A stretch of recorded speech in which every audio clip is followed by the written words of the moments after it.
ปรากฏการณ์หย่อท้อที่เกิดขึ้นอยู่ในสังคมโดยเฉพาะก็แมนเหตุการณ์นี้เพื่อเป็นอุทาหรณ์ในการจอดรถซึ่งเหตุการณ์ดังกล่าวแมนมีสายผู้หนึ่งได้ขี่รถจักรสแมทมาจอดอยู่หน้าห้างแห่งหนึ่งเขตบ้านสมสงามเมืองไซเสถานครเมืองจันทร์แล้วเปลี่ยนเอารถจักรเว็บห้อยหนีไป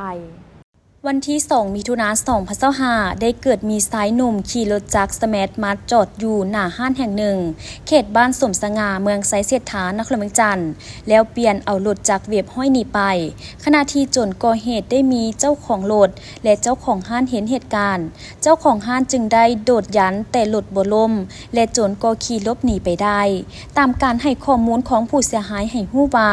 อยู่ในเบาะรถจักรที่โจรลากไปมีเอกสารสำคัญหลายอย่างหลังจากเกิดเหตุได้เข้าแจ้งความต่อเจ้าหน้าที่กองบัญชาการป้องกันความสงบเมืองไซเสถาไว้แล้ว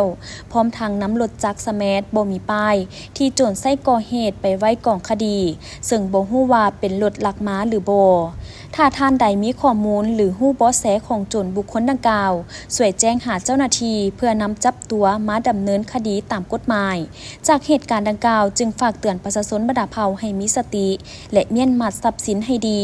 ลงโหลดแล้วก็ให้ถอดกระแจพร้อมเพื่อบ่ให้เป็นช่องว่างของกลุ่มคนบ่หวังดี